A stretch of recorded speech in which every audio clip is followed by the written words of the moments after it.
Good afternoon. Thank you so much for joining us.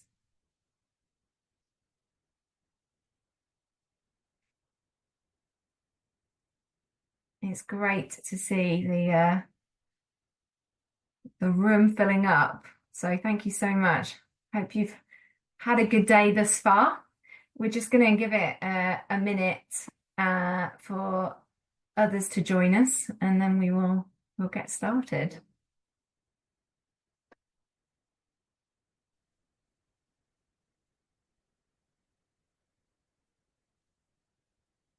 Those that have just joined, thanks so much for joining us today.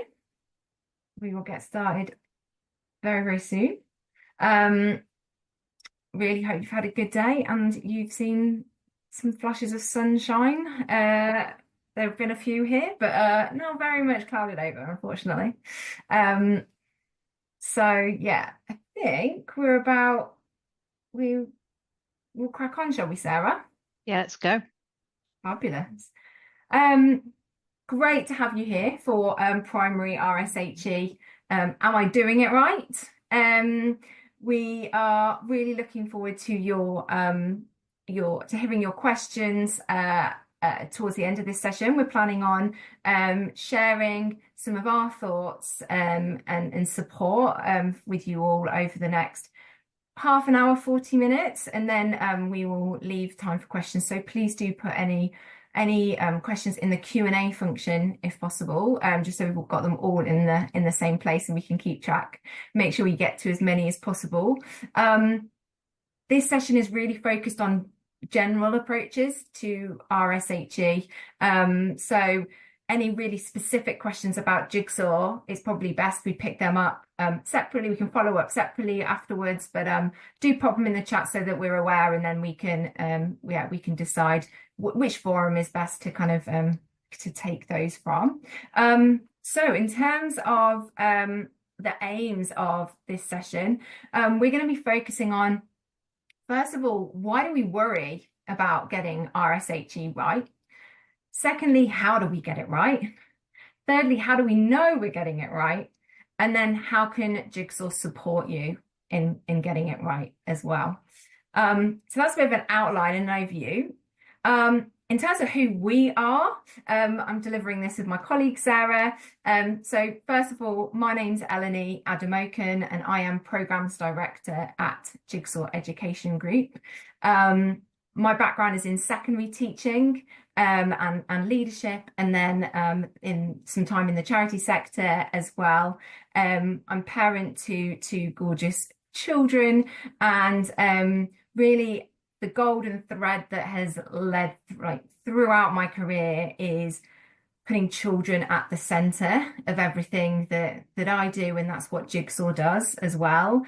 And I have a real passion for supporting children's well-being so that they can achieve their full potential. And RSHE is an absolute fundamental part of that. So really excited to be talking to you all about this today. I'll pass over to Sarah. Hi, yeah, I'm Sarah Brough, and I'm the programme lead for Jigsaw PSHE 3 to 12 years. I'm not going to, a lot of what my feelings are very similar to Elanie's about my passion for supporting young people in schools, but just briefly, my background is in primary teaching. Then I've worked in local authorities with PSHE advisory work in Wiltshire and Oxfordshire and assessing certification. So a proper PSHE nerd is how I like to see myself. So after working with schools, I worked as advisory work, and now I'm working as a programme lead, which means I spend a lot of my time deep in PSHE, looking at the content, looking at what schools are telling us, and that's a really important part of what I'm doing. But sort of outside PSHE, I'm also a school governor and also a parent to 3 school-age children as well. So really getting all of those different perspectives all the time, which is really helpful. Fabulous. So let's crack on then. So, bit of a delay there. So first of all, I'm going to lead on the bit about why do we worry about getting it right? And Sarah, could you actually click through for me as we go through? Is that all right? Thank you. So our goal as teachers is to equip children with the tools they need for happy, healthy lives. And so we put quite a lot of pressure on ourselves to get that right. And there are several factors that add to that pressure. And we've just picked out 4 of these to kind of to talk through now. And then Sarah's going to use that to structure the next part of the webinar as well. So the first one of these is compliance.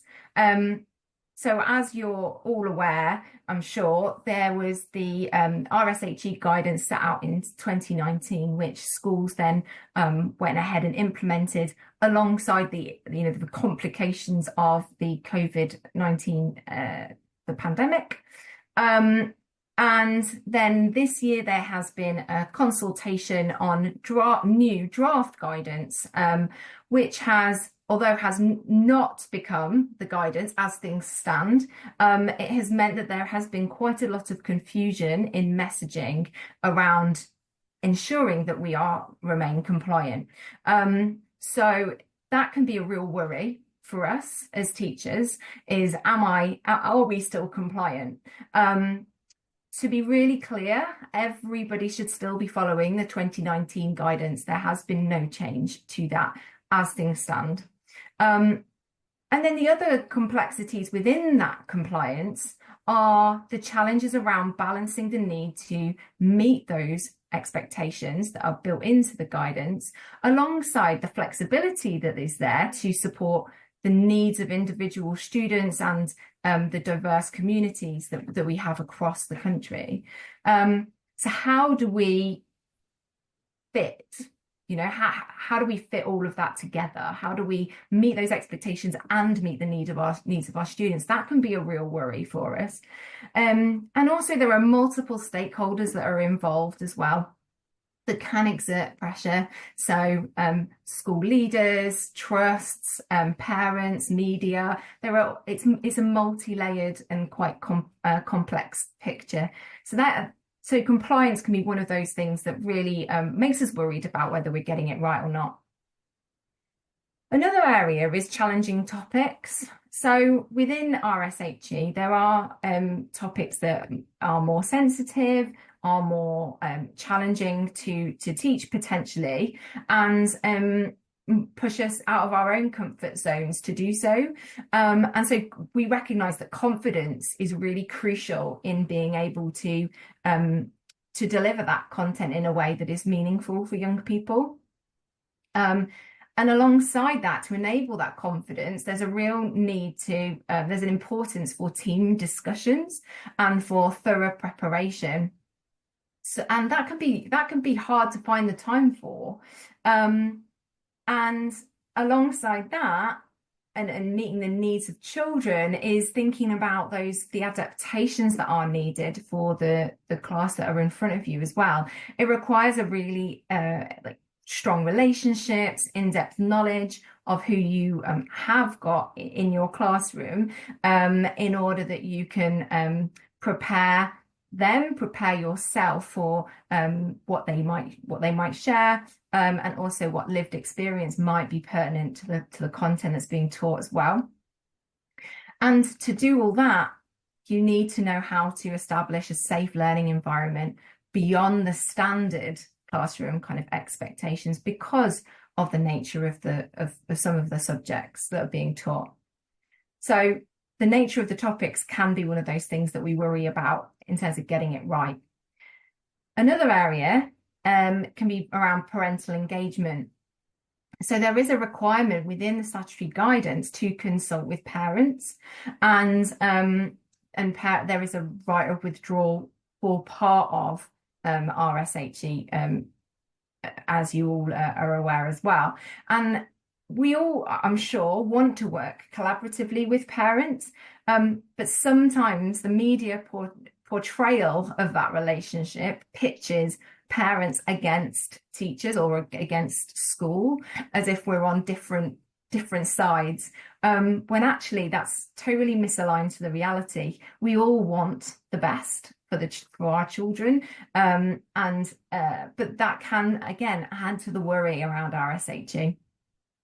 And then finally, it's another worry is that we want RSHE to have the necessary impact on children that we want. We know that children need these skills, knowledge, and self-awareness that that excellent RSHE within a wider PSHE curriculum can bring. How do we get that right?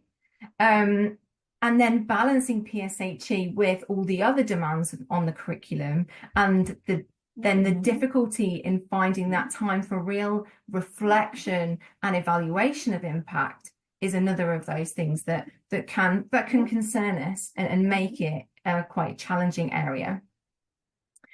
Ultimately, we worry because RSHE matters. It really matters, and that's why you are all here, I'm sure, today, that you already recognise that. But in case you need a reminder about why it matters, we're going to just take you through some of the reasons now. So, in a really fast-changing world with new challenges that can be really overwhelming and alarming, we need to help young people gain a balanced, normative, and preventative view away from the hype of the fear-driven media messages. We also know that we need to improve young people's life satisfaction as well.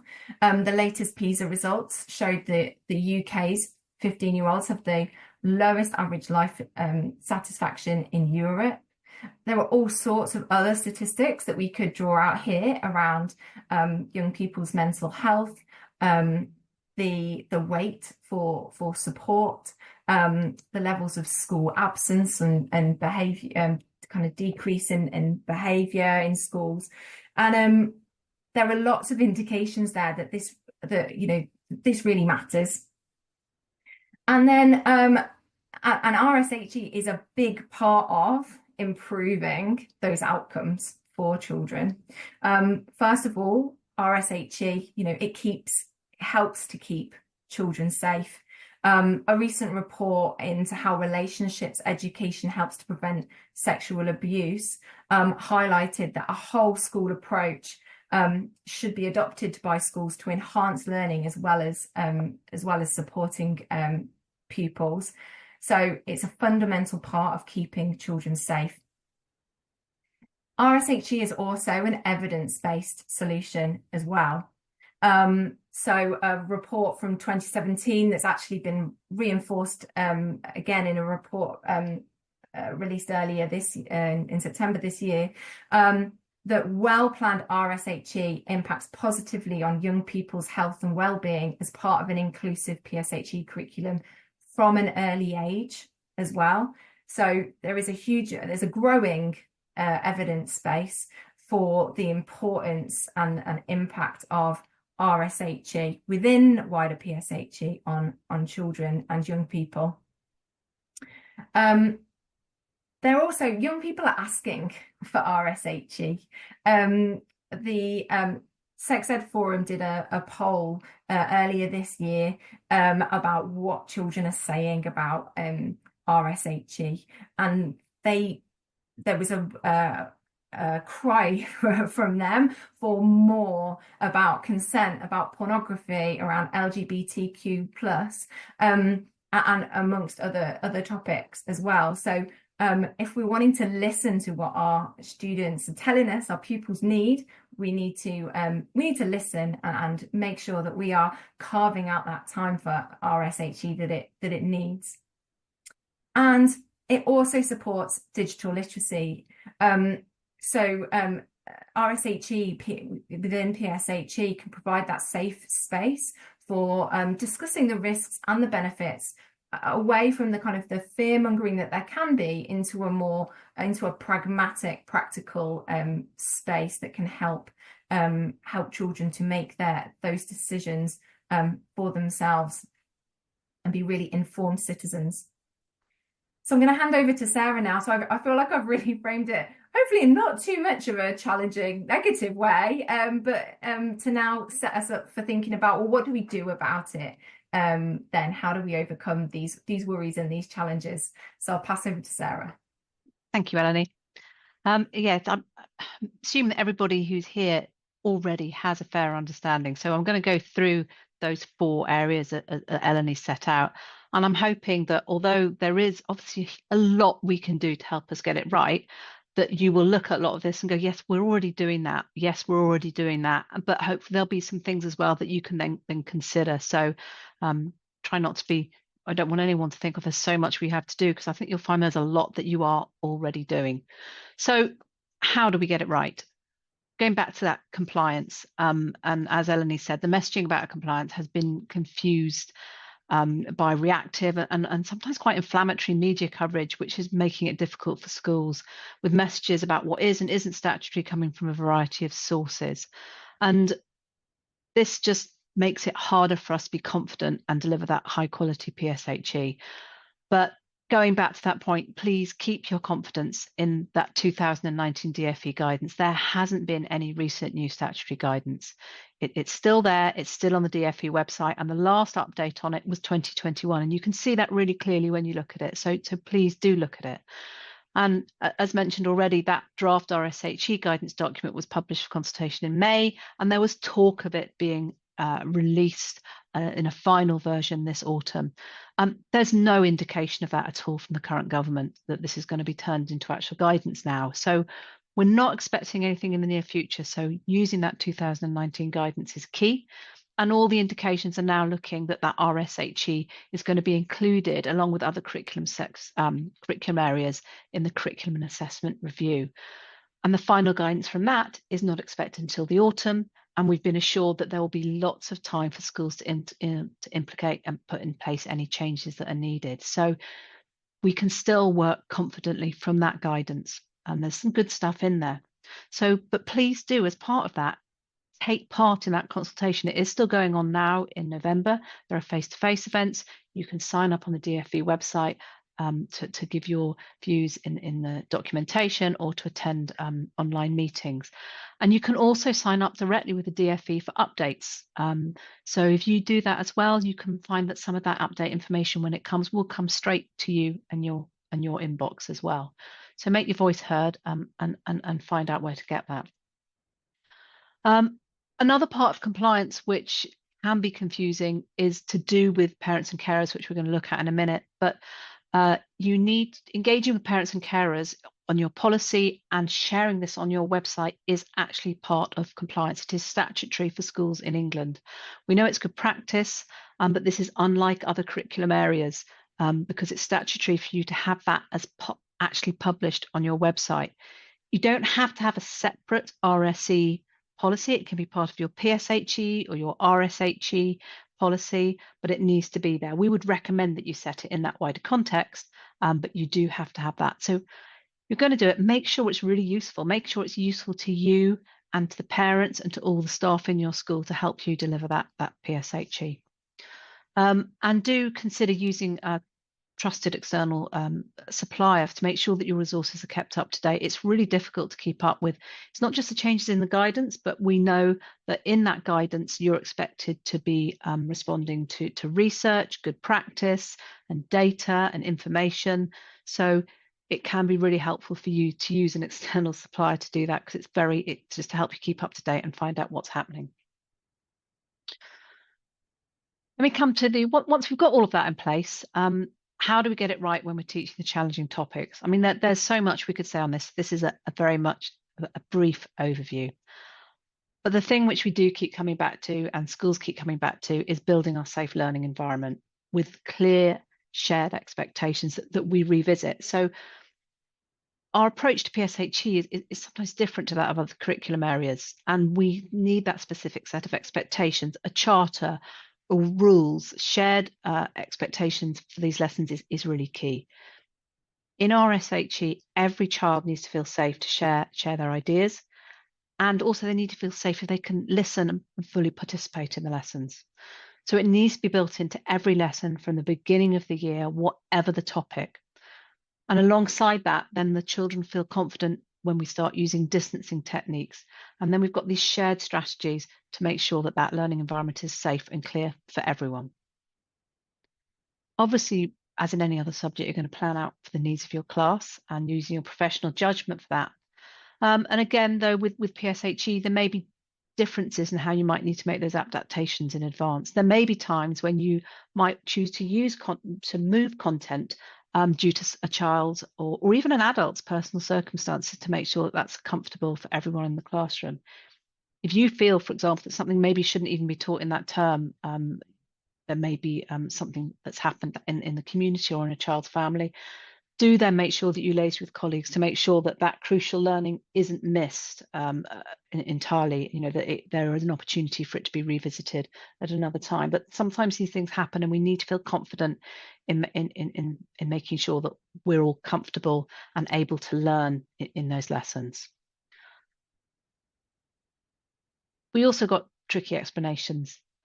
We all know that there are some people that find some things really easy to discuss. They're really confident in the subjects, and there are usually subjects for all of us where we actually think we need to step back a bit and how are we going to do this? So consider scripting tricky explanations. It can really help you to increase your confidence. And again, if the children can see that your confidence in that, it's going to help build that more positive learning environment as well. Use your policy to support you as well. Your policy should inform you of your approach and how you might manage tricky questions in the classroom, and make sure you inform other adults as well with that. As part of that, you might be predicting student questions and planning answers. Think about what you might say. Ask, and if you've not taught a subject before, ask your colleagues, what might the children come up with? You're never going to be prepared for everything. I think we know that. So also plan for what you might do or say when you don't know how to answer a question. We're treating this like as you would any other curriculum area. It's okay not to always know the answers. In fact, sometimes to say it's okay to demonstrate to children that it's okay not to know not to know the answers, and to say you'll come back to it later. And sometimes it's okay to say, actually, that's not what we're looking at in this lesson today, just like you would in any other subject. That's okay too. But it's having the confidence and being prepared for that. Also, when we've got more challenging topics, we need to really allow time for following up and revisiting.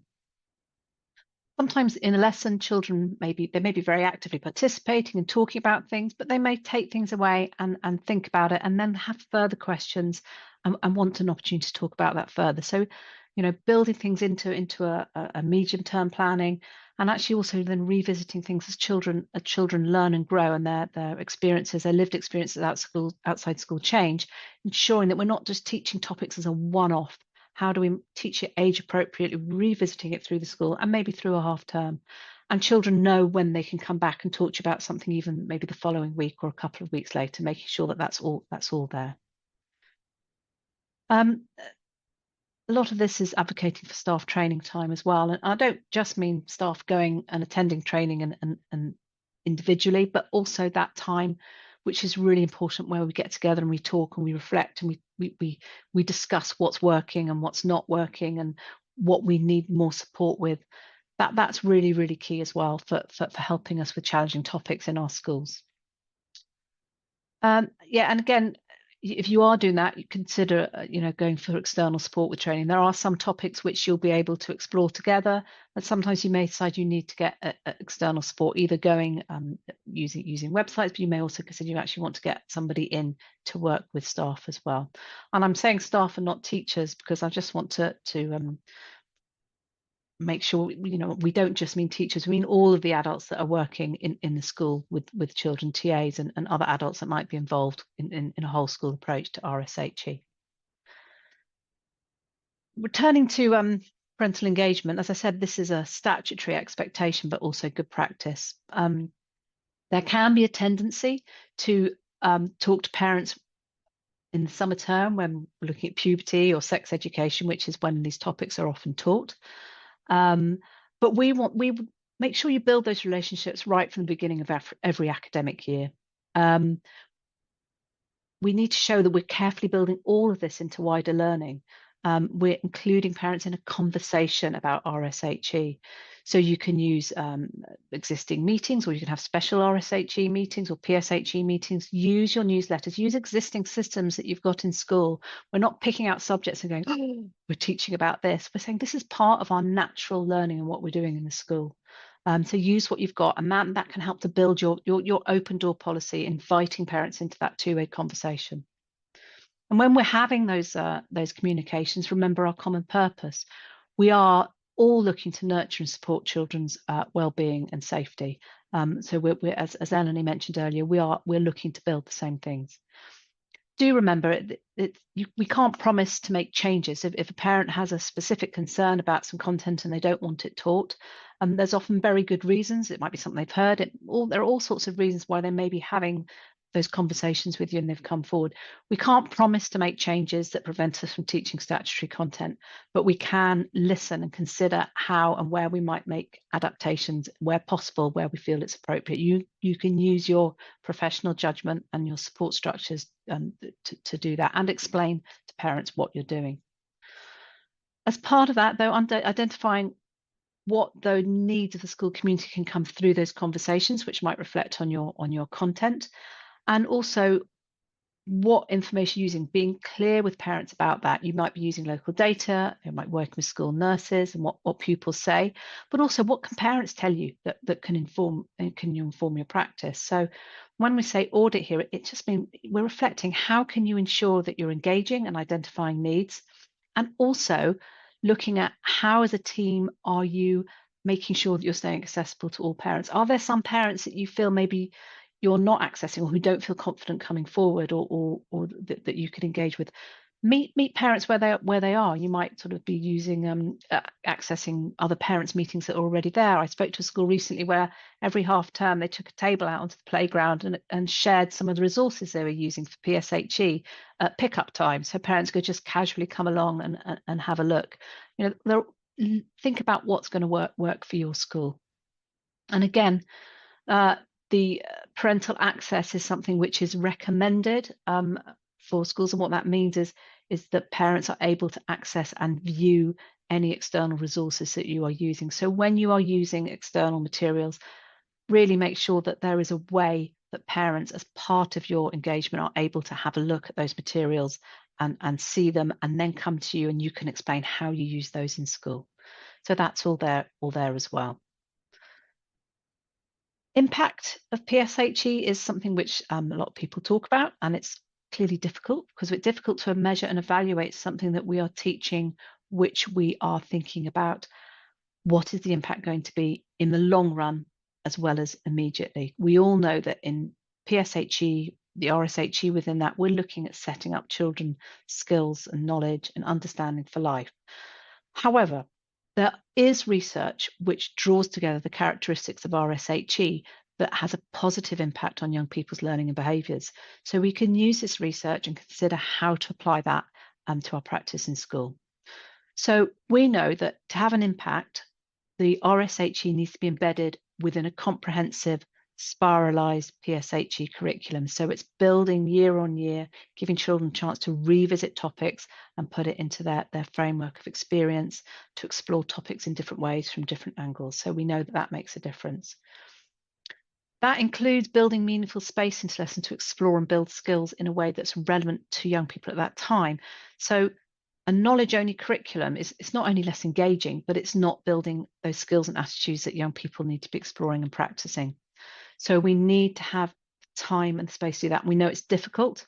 There's an increasing list of topics that children we're being told that schools need to deliver, but just knowledge base makes it very difficult for children to really take that learning on board and look at skills and developing what they need to help them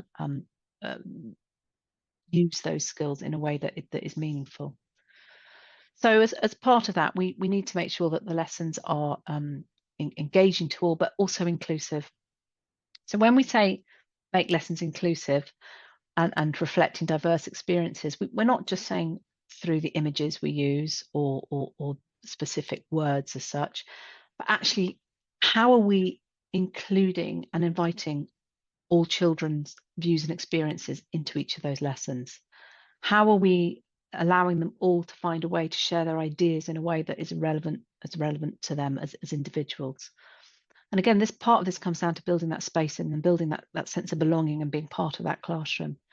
So as well as children reflecting on their own experience and people in the classroom, we also need to find a way to ensure we have opportunities to reflect on experiences, ideas, people in our society who may not be in our immediate communities at the time of teaching. We're preparing children for living in the wider world. So that also needs to come in. So that's quite a lot to try and fit in. Of course, we can't fit in everything into every lesson. So we need really carefully built long-term planning across the school, so to ensure we've got meaningful and manageable balance across the curriculum, as well as lessons that allow children to bring everything that they need and to explore as individuals within those lessons. So coming back a bit to having those positive and safe learning approaches so that pupils feel secure in it and they can fully engage in that learning as well. So there's lots that comes into making lessons inclusive. Obviously, good practice for all teaching is going to apply in RSHE. So we want lessons to be engaging, they need to be enjoyable, and as I said, relevant to all our children. The other thing which comes out in research again and again is this whole school, whole child approach. So we need to make sure that that children have that this what's taught in PSHE isn't just one-off lessons, that it is something which is built upon throughout the school and is reflected in policies that are used in other areas. So you've got your personal development and your behaviour policy, all of these things. We're looking to children to nurture them, develop skills and understanding and knowledge beyond just the classroom. It's got support in their health and well-being. So this is really, really key as well. I've gone past two. No, that's okay. I missed a slide, Elanie. No. Nope. There you go, going too fast. I'm so good at this. Right, so how do we know that we're getting it right? As I said, so as we're talking about impact, then some of that is we're talking about what's good for long-term impact, but how do we know we're getting it right now? You know, that's not always immediately useful to us when we're in school. So the first thing is pupil voice, and just unpack a little bit what we mean by that. So pupil voice can be built into every single lesson. You know, talking about that in that engagement, that room to reflect, that room to be included and to speak your mind in lessons. So we want to build into lessons those opportunities where children all feel heard as part of their everyday learning. And this is particularly relevant with RSHE. And that through those discussions and having the time as teachers, having that time to listen to what children are saying, we can establish whether we're getting it right, whether we're pitching it right, whether we're meeting the needs of young people. And we can then build other opportunities for pupil voice more widely across the school, but making sure that this is done in a meaningful way. So this could be formative assessments, as I said, in summative assessments in RSHE. But also we can look at things like school council or PSHE ambassadors, or using health and well-being measures such as in Jigsaw we've got the resilience scale, those types of things that you can use to help measure what's going on and how we're getting it right. And again, engaging as well with parental feedback. So parental feedback is a really key part of this as well. If we've got that communication up and running, we're really using that engagement. We've got that two-way discussion going on. So what are your parents saying about what's happening? What are they seeing? What impact are they seeing on what children are talking about at home, on their decision making, on their all different behaviours around the school? So encourage parents to tell you what that impact looks like for their children. And they may also tell you other things that are going on that you can help to use to get it right. So actively invite those responses as part of your regular communication. Then we've got behaviour and attitudes. So that the research into the impact shows that when RSHE, PSHE, when this is taught well, when we're using the whole school approach, all of those different aspects that we know make an impact, that actually it has an impact with a whole school approach to PSHE. There's an impact beyond the specific curriculum area. As children learn, as children learn about themselves and as they learn about others, this can have a positive impact, of course, on their relationships, on their learning ability, how they manage challenges. So when we're getting it right, it will have an impact on other aspects of children's behaviour and attitudes to work and school, and also on their academic success as well for many children. So there's lots of research showing where good RSHE will have a direct impact on those things. And then lastly as well, training and development.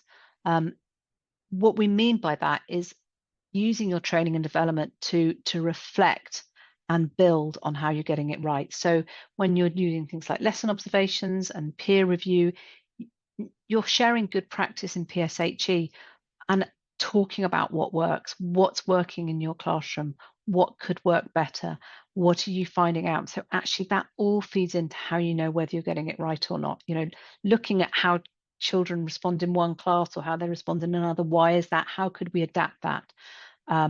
Building that sense of a whole school approach, and by ensuring we've got that training development, you're really seeing that fully embedded PSHE is key curriculum area. There we go.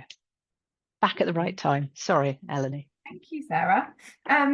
So obviously we do work for Jigsaw. The background is a little giveaway if you hadn't picked that up already. And so, you know, we are advocates for our own PSHE program, and we see and we hear the impact in schools every day about how our programs support teachers in getting it right around RSHE.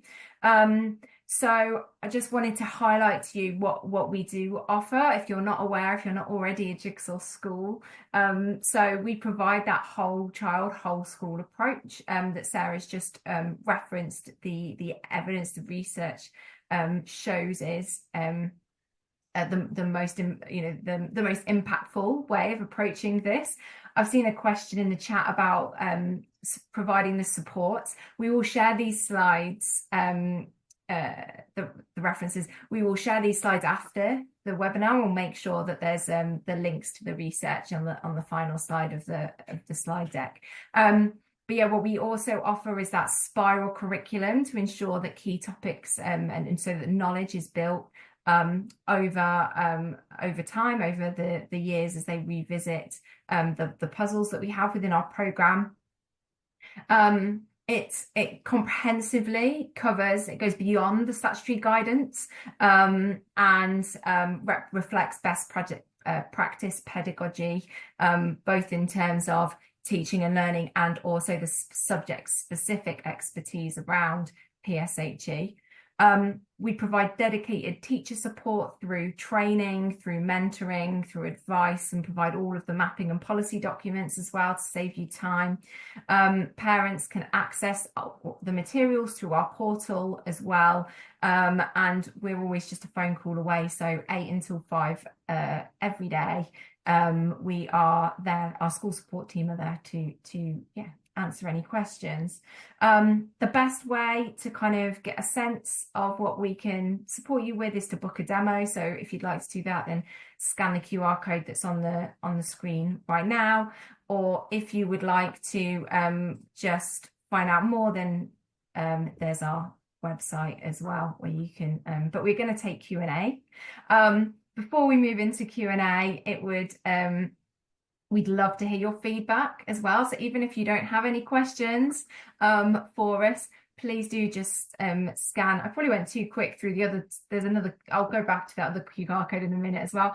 But yeah, if you could scan this QR code and give us your feedback on this session, that would be great. We would love to know what you think and what else you might want in the future, so that we can provide that for you, whether you are a Jigsaw school or not. I'm going to, just in case you can't QR code it, I'm just going to put in the chat the link as well.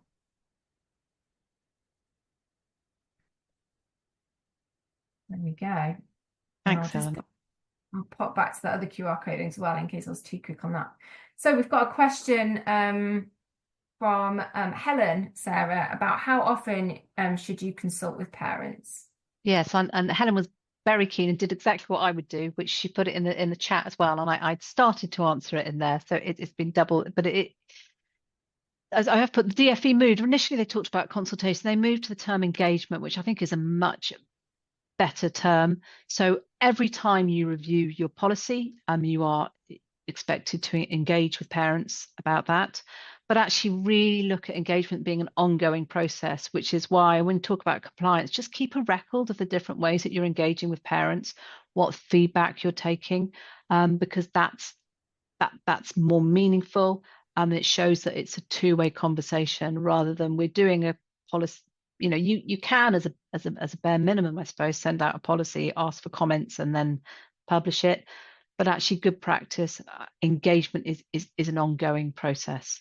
And again, some schools will have a parents' evening every year for every year group, or one big one for Key Stage 2 and one for Key Stage 1. But you don't have to do it like that. Look at that's what I mean about sort of auditing, considering what your school community is like and what the best way engagement is going to look like for them. Fabulous, thanks, Sarah. Are there any more questions? We've not got any yet in the other ones in the Q&A or in the chat. So It is getting dark. It's that time of day. Absolutely, and we did say we're bang on the 40 minutes as well, Sarah. So we appreciate it. It's been a long day for everybody. So if that's been helpful, and you and there are no more questions, we'll just give it 30 seconds in case someone's typing. But if there are not, then we'll finish. Thank you very much for your comments in the chat. Really appreciate you joining us today. We will definitely send over the slides to you as soon as we can, and make sure that those references are on there as well for you for the I think that's what a couple of people asking about, Elanie. So yeah, brilliant. Fabulous. Okay, well, thank you everybody. Have a very good evening. Take care.